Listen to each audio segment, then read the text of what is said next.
You guys, I'm out here potting at Pentas, and there's stuff going on, and I keep filming more to show you. And I'm like, oh my gosh, girl, start your next 25 to 30-minute vlog.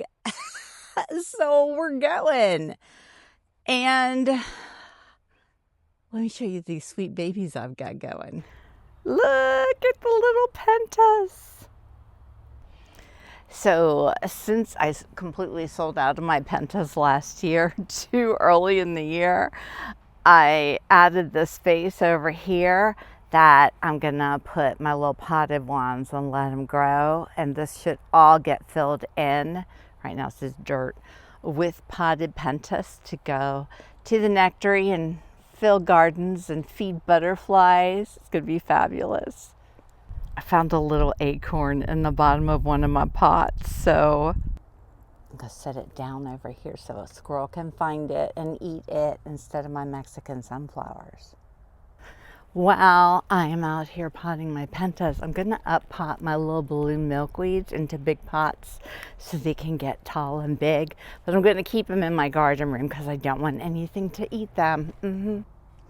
I've got a bunch of these cheap little plastic pots that I'm going to use for the balloon milkweed because I want to save my big gallon pots for the Pentas so I don't run out and have to buy more right away.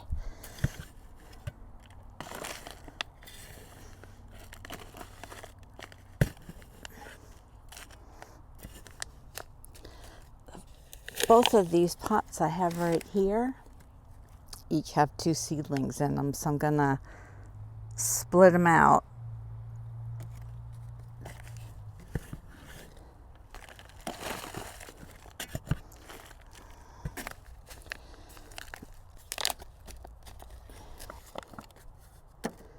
And I'll have to make some more signs, although I don't really need to make more signs because this plant to me is fairly obvious as to who it is. So we're just gonna carefully separate them. Look at those great roots.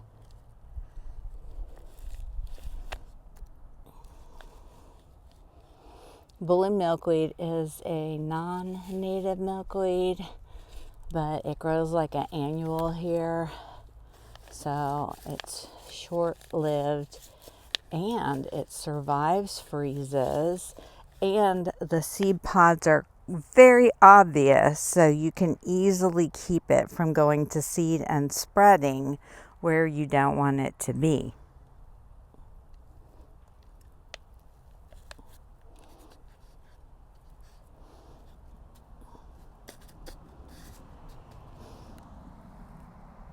It's adorable. Look, there's a little skipper on the Pentas. 11 little balloon milkweed plants. Get growing, little ones. I know you can't see it.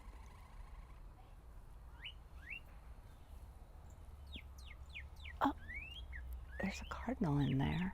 But there's another bird in there making this cute little noise. Of course, I don't hear it anymore. All right, back to work. I just went and got some fresh wild lime cuttings for the kids, so I will trim up these cuttings. I just cut off the lower stems, and if there's the little thorns, I'll trim them off too. So just to update you while I'm doing this, it's still Christmas Eve and I started another video. So who knows when I'll get up to 30 minutes, but this is so much more fun and interesting for me than just Monday and Thursday. I'm just gonna film to my little heart's content, whatever I'm doing. that's how this channel started, and it kind of stayed that way, but it kind of got lost, and now we're getting back. All right, this is the old container. I'm just going to pull out the stems and find the ones. They do get tangled, so you have to be very careful. Fortunately, the giants are really good at sticking to their plant, unlike the polydoms that just fall off whenever you do anything. So here's a stem that has, oh, there's two little guys. There's another one.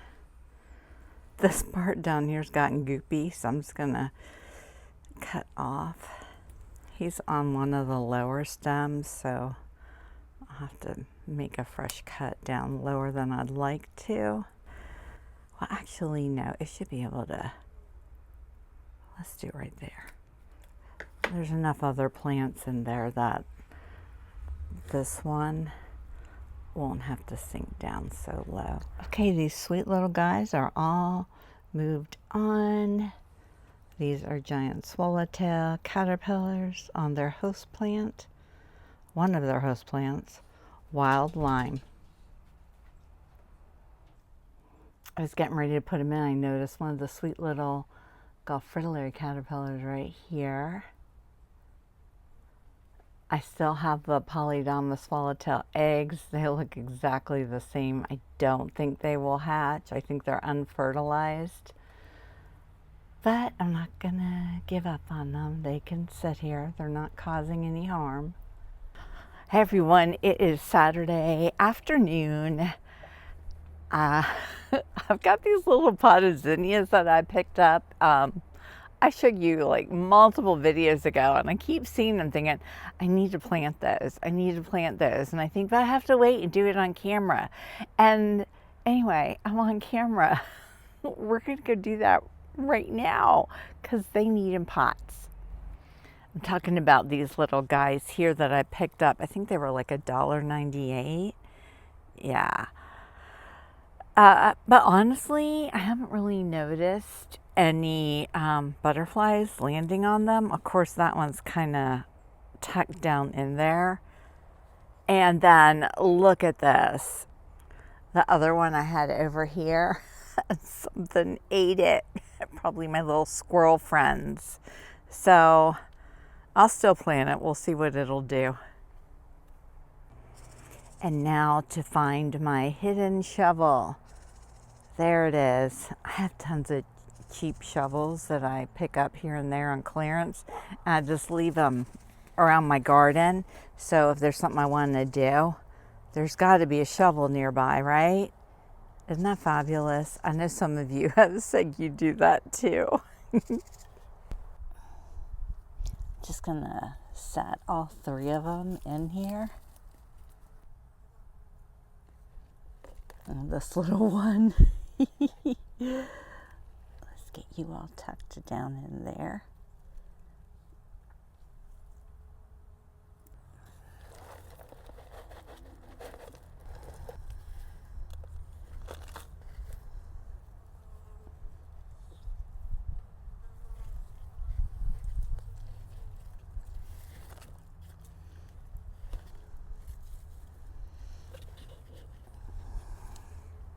Oh, there, finally. They're going to be so happy now.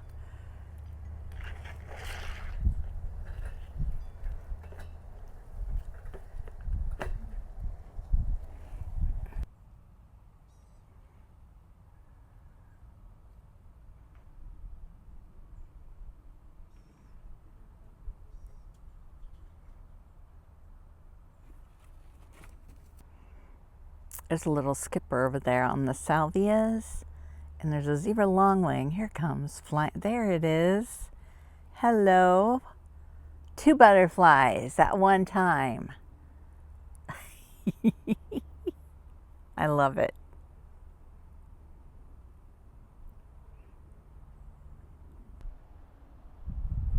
There's an orange-barred sulfur visiting too. Probably laying more eggs. It's beautiful. That's on my Bahama Senna. There's also some little privet sennas along the back that are hosts, so it keeps going back there too.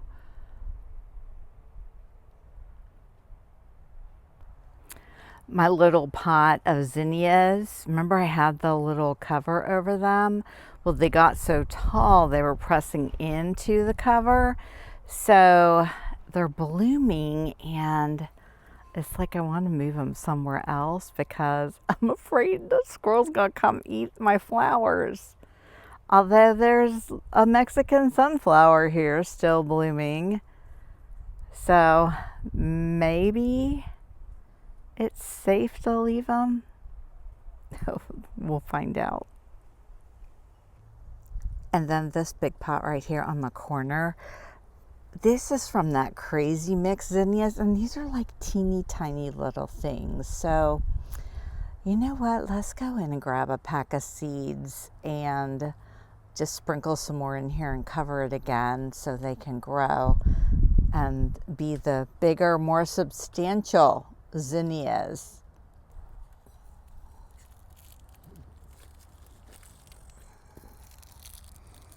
I found this little packet of cactus flowered zinnias, which I love.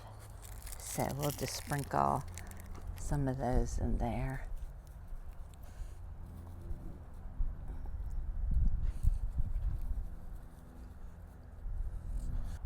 These little guys are cute and everything, but they're just tiny, tiny little things. And I like big flowers. Like, you know, a swallowtail butterfly is not going to be able to land on that flower.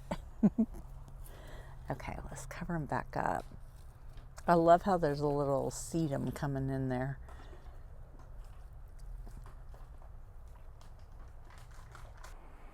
Got a few seeds left in this little packet, so just sprinkle them in here in the raised bed back here.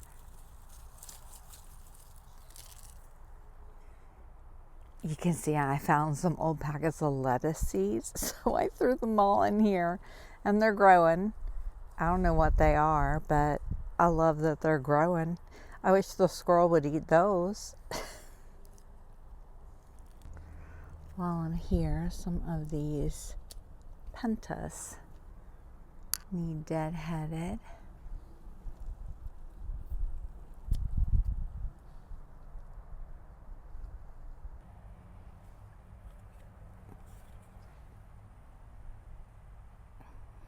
Look, there's a queen. I released 2 queens this past week. They stayed in their chrysalis for nearly 3 weeks. But they finally closed. I read they can do that, monarchs too. I'm waiting to see if it's going to come back. There she is. Or he. He's beautiful. This is probably one of the ones I released. But it's kind of cool that they can kind of do a mini overwinter like the swallowtails. The articles, well, I read a couple, said that as long as the chrysalide stays green and looks healthy, it's alive. When it goes dark, if the butterfly doesn't eclose within 48 hours, then it's not viable. So that was kind of neat.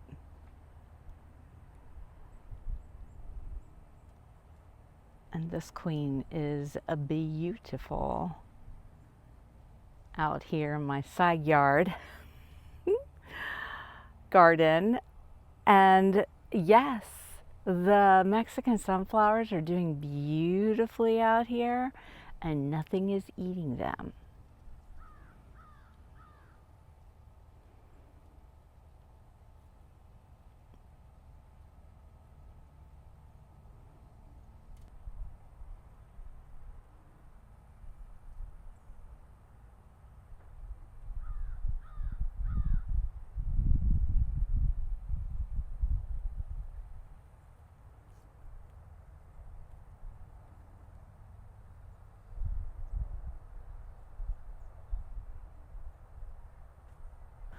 Well, I'm going to go do some watering and pot up some more pentas. But if anything interesting happens while I'm out here in the garden, I'll pop back in and share it with you. I just finished watering. I only saw a Gulf fritillary and that queen again. Look how gorgeous these Stokes asters are. Love that they are still blooming.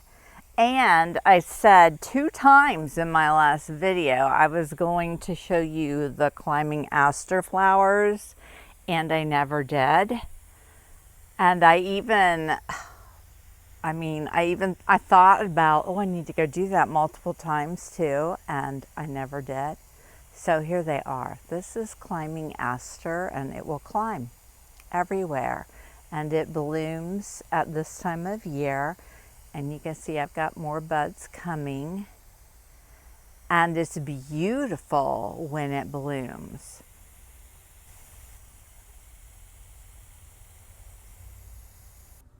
Also, while I was over here watering my new growth on my milkweeds, I think I'm going to get one of those little covers and cover them up. So remember last year? Oh my gosh, that was a nightmare. This is a nightmare. Cut, cut, cut. All right, well, I'm going to go get a different pair of trimmers, but I'm going to cut all these down lower and put little covers over them because there's some growing back there. Last year was a nightmare because something ate all my milkweed when it was growing back, and then it grew back again, and they ate it again, and then it wouldn't grow back. Like, it just died. So I lost a ton of milkweed. So I'm going to go put little covers on these 3 pots, just like I have going here on my aquatic milkweed, so they won't eat it. So there. Now they can grow back, hopefully, and stay, and hopefully we won't get a freeze that kills them back. Now I'm just over here in this garden bed, and I am cutting all of these tropical sage down to where the new growth is, like I did, I guess it was in the last video. Trimming all of that back really lets me get in here and see how much space I have to plant more things, because that was filling up all of this, because these plants, they grow this way and that way and cross over each other. But when you get down to just the base of the plant where it is, it's not taking up that much space at all. And there's a lot of room in here to do some planting. And not only that, look at this pentas here.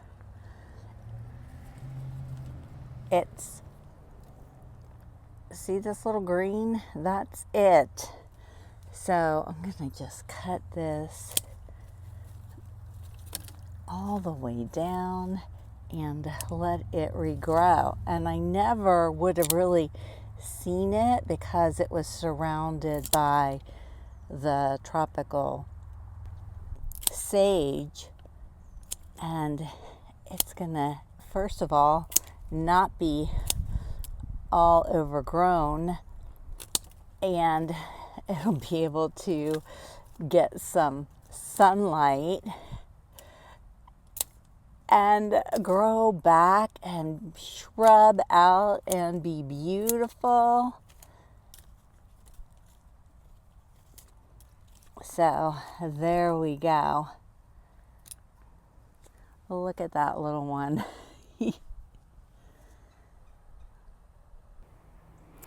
See how open that is? It's incredible. This pentas right here was all laying forward, so I gave it a little trellis to stand it up, but now I'm gonna trim it up and shape it up a little bit, but not all the way back like the little one back there. See there, it's looking so much better. And my scorpion's tail, it's just kind of sprawling all over, but it's not terrible, and it's got a lot of flowers on it, so I'm just going to leave it because the little Serenus blue butterflies are one of the butterflies I see the most, and they love getting nectar from scorpion's tail. And then back there is my potted orange cestrum. There are some tropical sage in there, but right now look at all the color they're giving. They're beautiful. So I'll wait till those blooms die out and then I'll cut that one down. So what I'm noticing here is this is the time of year when I can really get in my garden and cut things back and see how much open space there is. Right here is a Pentas that's in a pot. I might take it out of the pot and put it in the ground, and then I can have that pot back.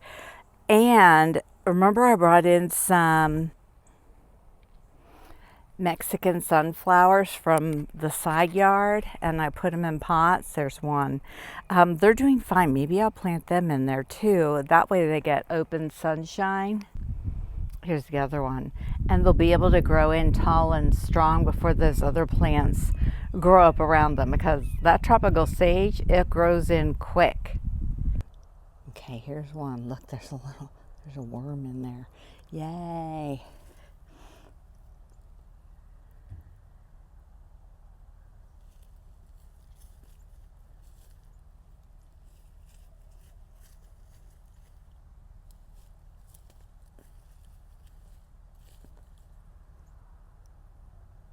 And here's the other one. And you know, it wasn't that long ago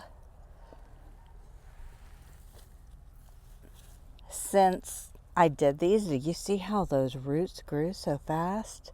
So this guy's probably gonna be really happy here. I pulled out the potted Pentas, and beside it was another Pentas that was leaning on it. You see where its stem is down there, so I'm gonna stake it up and clean it up, and then I'll pot the other one right in beside it where it was. I'll plant it in right beside it where it was. All right, and we're in the ground, and I cross them over each other and then hooked the one in front to a stake, and it's holding the one in back up. So because they had a lot of good blooms on them, I didn't want to cut them back, and that looks fabulous. So none of this was planned to do today. I just come out and see stuff and I start doing it. But I like what we did here. Getting those two Mexican sunflowers. The other one's back there in the ground. Cleaning up this Pentas. Getting this one planted and cleaned up. Trimming back all the tropical sage. When this grows in, it's going to be fabulous. And I can still plant more in here, which I have some little porterweeds I'll probably add in, but not now because you guys, I am pretty sure I am beyond 30 minutes. So this video is going to get edited tomorrow and go up tomorrow. This is so exciting. I mean, I just put one up last night. Tomorrow's Sunday. So yay. I say that hopefully because we have been having problems with our internet. That's why it was such a challenge to get Friday's video uploaded, but we had the cable people out and they're supposed to send another crew and get it all fixed. So hopefully you'll be watching this video tomorrow night and I'll start filming the next one. Tap the like button and bye everyone. I'll see you real soon.